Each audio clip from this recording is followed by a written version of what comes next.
Shalom, selamat pagi, salam sehat untuk kita semua, saudaraku terkasih dalam Yesus Kristus. Kita berjumpa dalam Renungan Harian Logos di kanal YouTube HKBP Limo pada edisi hari ini, Jumat 22 April 2022. Firman Tuhan untuk kita hari ini diambil dari 2 Tesalonika 2 ayat 16. Firman Tuhan demikian, dan Ia, Tuhan kita Yesus Kristus, dan Allah Bapa kita, yang dalam kasih karunia-Nya telah mengasihi kita, dan yang telah menganugerahkan penghiburan abadi dan pengharapan baik kepada kita. Demikian firman Tuhan. Judul perikop dalam renungan kita pada hari ini yaitu hidup dalam kasih. Saudaraku terkasih, manusia adalah makhluk sosial, yang artinya dalam kehidupannya manusia itu tidak bisa hidup dengan sendiri. Manusia itu memiliki hubungan, harus memiliki hubungan dengan orang lain. Hubungan antar manusia di tengah-tengah pergaulan atau di tengah masyarakat, apabila itu didasari dengan kasih, maka akan tercipta suatu hubungan yang harmonis di tengah-tengah persekutuan, di tengah-tengah hubungan bermasyarakat. Dasar kasih itu yang tercipta membuat manusia menjadi hidup dalam damai sejahtera.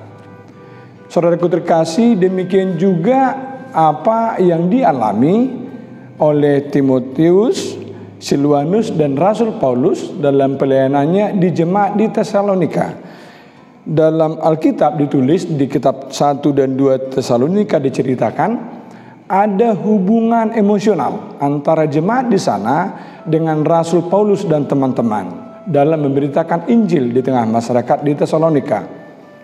Masyarakat di sana yang tadinya masih mempercayai ilah lain, dengan pemberitaan Injil dari Rasul Paulus membuat mereka mempercayai dan berbalik memuji dan memuliakan nama Tuhan.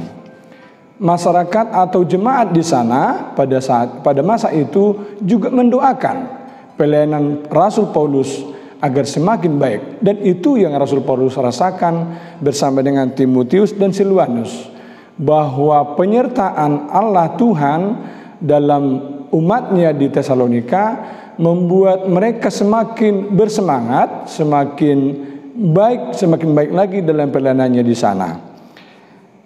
Dalam 1 Tesalonika 2 ayat 8, di dalam 1 Tesalonika 2 ayat 8 dituliskan, demikianlah kami dalam kasih sayang yang besar akan kamu, bukan saja rela membagi Injil Allah dengan kamu, tetapi juga hidup kami sendiri dengan kamu, karena kamu telah kami kasihi.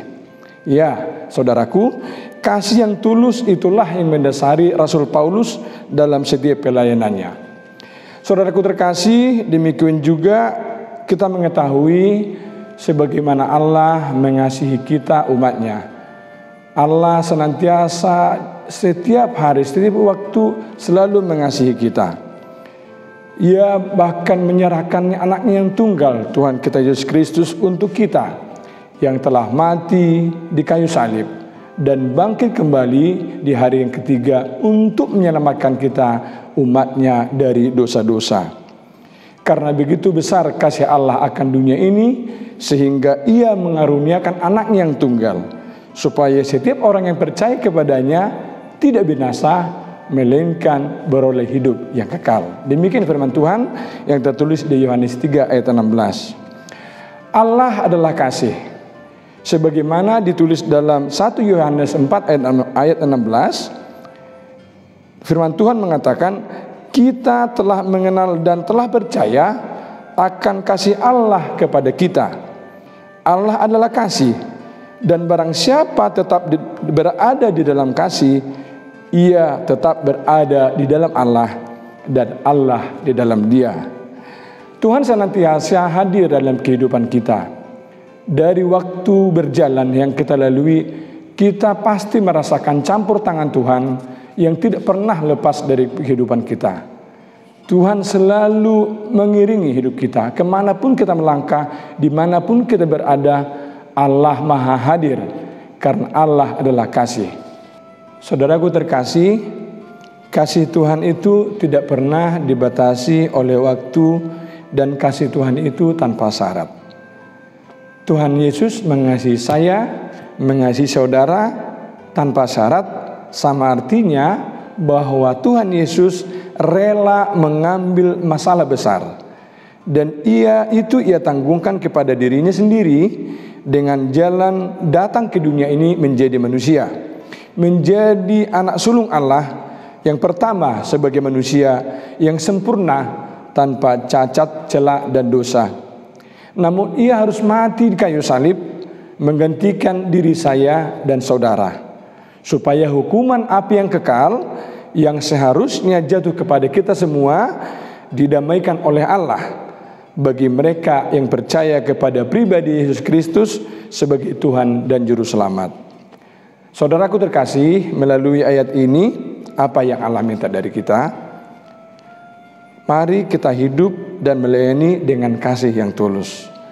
Dalam Roma 12 ayat 9 firman Tuhan berkata, hendaklah kasih itu jangan berpura-pura. Sebagaimana hubungan kasih yang terjadi di dalam keluarga, kasih orang tua kepada anaknya adalah kasih yang tanpa syarat, kasih yang tanpa mengharapkan imbalan. Demikian juga kasih Allah kepada kita akan dunia ini. Allah tidak pernah mengharapkan sesuatu yang berlebihan dari kita. Allah hanya menginginkan kita menuruti firman-Nya, menuruti apa yang diarahkan Allah. Itu saja, itu sudah merupakan persembahan atau pujian bagi Allah yang Allah kehendaki dari kita. Dalam mengasihi, Alkitab menekankan berulang kali, selama masih ada kesempatan bagi kita, marilah kita berbuat baik kepada semua orang. Pergunakanlah waktu yang ada untuk melakukan kebaikan. Janganlah menahan kebaikan daripada orang-orang yang berhak menerimanya, padahal engkau mampu melakukannya. Ya, Allah menghendaki kita saudaraku terkasih, agar kita berbagi, mau melakukan kebaikan. Sebagaimana Allah telah mengasihi kita, itu yang Allah minta kepada kita, agar kita juga mau berbagi kasih kepada setiap orang, tanpa melihat latar belakang, suku, agama, dan hal yang lain. Karena Allah adalah kasih, itu yang Allah kehendaki dari kita, agar kita selalu mengasihi sesama.